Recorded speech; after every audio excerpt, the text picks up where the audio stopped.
Welcome, everyone, to the Spend Life Well show, where we examine the economy and everything else through a biblical lens. That's right.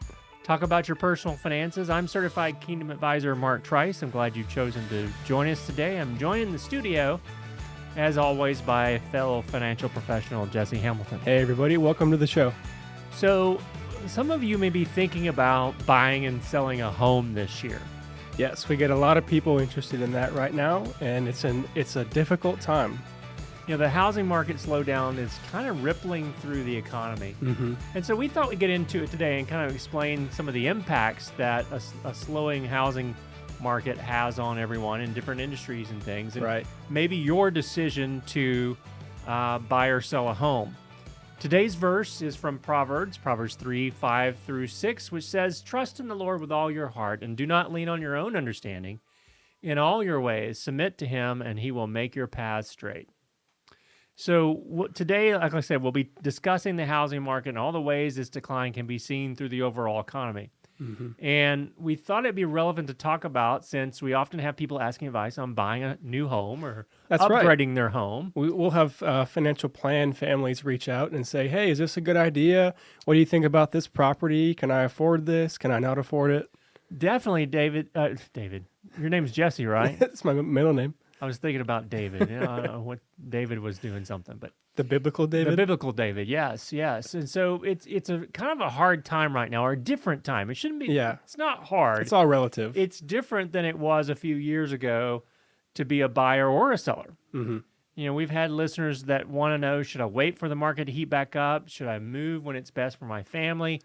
You know, should I put more down? All sorts of different questions like that. Right. So obviously this year and 2023, higher interest rates have slowed the housing market, and we've seen sales of existing homes drop 7% in recent months compared That's a year over year to a thing, year. right? Yeah, compared Yeah. to last year.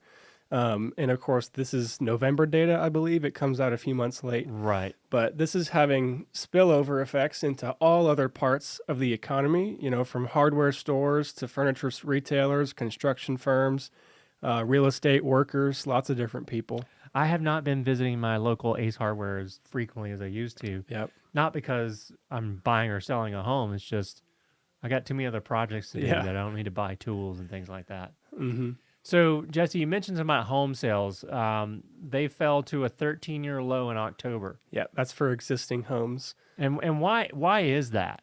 Well, people don't want to give up their great 2, 3, 3.5% mortgages. Yeah, so some people might be thinking that they want to upgrade, but they've got a great interest rate right now, Mhm. lower than it's ever been before prior to the pandemic, Right. and they don't want to give that up. And so that has an impact on the supply of housing that's available out there. Right. So if you're a realtor, maybe a home builder, mortgage professional, you feel the effects. I know we met with our friend and local mortgage broker down the hall here to get a viewpoint on new mortgages the other day, and he said that he has issued a fraction of the loans that he did in 2022 and has seen business slump a little bit. That makes sense, but he also said that these conditions have led people to postpone. Yeah, because of the rates are so much higher, almost 4% higher than they were a year ago. Mm-hmm. People are actually saying, maybe I don't want to buy. Now, the funny thing is the funny thing is, Jesse, is that a 7% interest rate, which we saw one the other day, it was 5.99, but a 7% interest rate, which has been kind of typical prior to the end of December, that's fairly normal historically. But you've never seen that in I your adult haven't, life. and people are used to these 3%ers. And so the millennial generation may be saying, "Oh my gosh, this is outrageous. We can't do this. It's too much." And, you know, go back to my parents' generation, the baby boomers, they were accustomed to paying 13, 14% for a mortgage back in the early 1980s. So it's about perspective. And one of the things that our mortgage broker friend told us that we're writing the have-to loans. In other words, they're writing the loans on individuals or families that have to move, maybe a job change or something like that, versus than the want to loans, right? So Yeah. it's people just kind of moving for the sake of moving or upgrading for the sake of upgrading. Yeah. So he's not necessarily a financial professional, but he is encouraging people to make that move if they must for work or family needs, that kind of thing. Now, he did also say with rates dropping a little bit in the last 3 weeks, he's seen an uptick Yeah. in loan applications Right. because people are seeing it fall a little bit and they're jumping on it. Little glimpse maybe of hope. prematurely on that.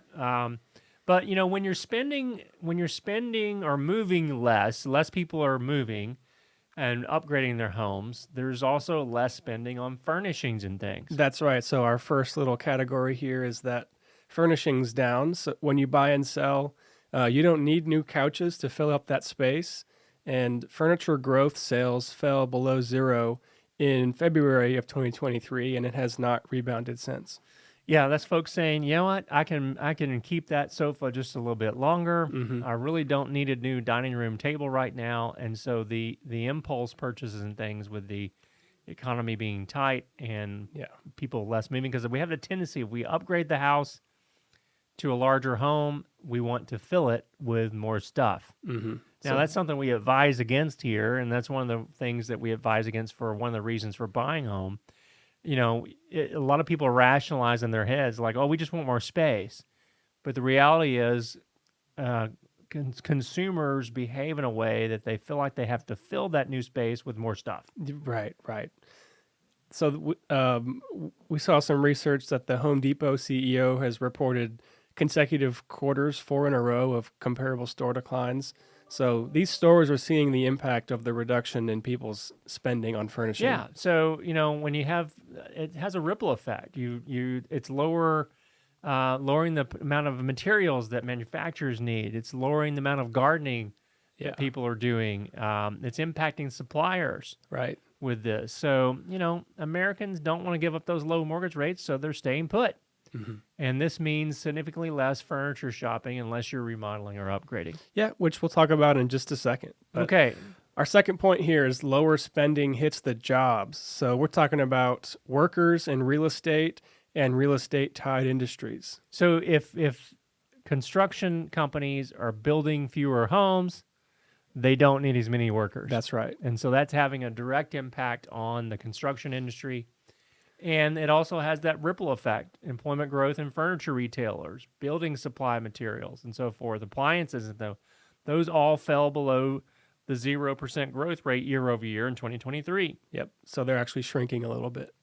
So real estate professionals, too, are also impacted because their income is derived from the processing of buying and selling of homes Right. and the clients that they represent. I'm not sure if you know about the specifics of the law, but there are some laws in the work that could change the way that they get paid. And a lot of those people, agents and brokers, are starting to rethink their jobs. Yeah, because it's, real estate is an eat what you kill type business. That's right. And the real estate professional doesn't necessarily make money unless they have a transaction. Yeah, we were talking about this the other day. We love our real estate professionals, and they're really good at what they do, but their job is to get you in a nice house, not to give you good financial advice. That's right. And we've seen a few examples of this, of folks that are taking the word of the real estate professional versus talking to a financial advisor about that new purchase or sale. So we've also seen the demand for landscaping workers ease off a little bit as well. Makes sense. So when it comes to, our third point deals with private residential construction spending, right? A lot of people wanted to upgrade or remodel their current home rather than move. So we've seen permits rise over the last year because so for remodeling. yeah, people want to add on to their house, make it nicer. That way they can kind of keep their mortgage situation, but maybe make a few upgrades. Okay. That makes sense. Now, one of the things that's directly tied to, success of the housing market is really the economic impact and how many new housing starts have been taking place over the last couple of years. Yeah. Builders or home builders are going to build for what they feel is going to be the demand in the future. It dipped early. The amount of housing starts dipped early in 2023. But we are starting to see that rise steadily over the last 10 months or so. Yeah, and there's several reasons for this, and my opinion is that buyers might be more willing to suffer these negative effects of the higher rates if they get a brand new or even a custom home. So if it's shinier, I might be willing to pay more money for it. Right, that makes sense to me, but maybe not to other buyers. Right. And so one of the things that we've noticed, we talked about it on our last monthly market update, was that the month's supply of new homes rose from 7.9 months to 9.2 months. That's just one month over month from October to November. Mm-hmm. That is critical because it's showing that there are more and more houses available for the buyer market in November than there was in October. Yeah. So then we might see new housing starts reverse that trend a little bit because there's plenty of supply and future supply there that they may wait and delay starting new projects Right. for that. Those sales are up about 1% from a year ago. And we kind of get some conflicting data here between new builds and existing homes. We look at this data every time it comes out, and sometimes they correlate and sometimes they don't, but mainly for the reasons that we just talked about. So, Jesse, buying a home is a challenging process. It's not something to be taken lightly. Yeah. It's usually the most expensive purchase you'll ever make. Mm-hmm. So if you're having a hard time navigating the interest rate environment or want an opinion, please reach out to us and we can try to help. Yeah. Does the math make sense for you to buy right now? Well, there's a lot of articles that you can pull up on the internet that tell you if it does or doesn't. And really, it's just going to depend on your specific needs and how this purchase incorporates into your financial plan. It's unique to you. I've never heard a commercial for a real estate agent say that it's a bad time to buy. Yeah. It's always a good time to buy. No matter what. It's always a good time to buy because that's what they do. They're transactional. They don't really care what the market looks like. They just want to have a transaction. And that's not a derogatory comment against my realtor friends. It's just that's the nature of their business. Exactly. And you have to understand how that home purchase or sale impacts your financial plan. It's always important to seek advice beyond the realtor if you can. So, Mark, remember Proverbs 22:7? We always talk about it here, but the rich rules over the poor and the borrower is slave to the lender.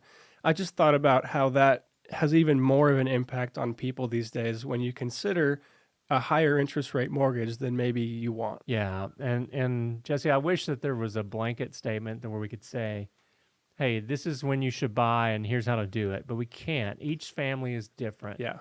You need an overall look at your financial plan and see how that purchase is going to impact that. One thing that's definitely true today, more so than it was a year and a half ago, is the cost of housing has gone up. Yeah. Not only in average price, but also the cost of borrowing that mortgage for a property. So be careful. Make sure you're making wise decisions.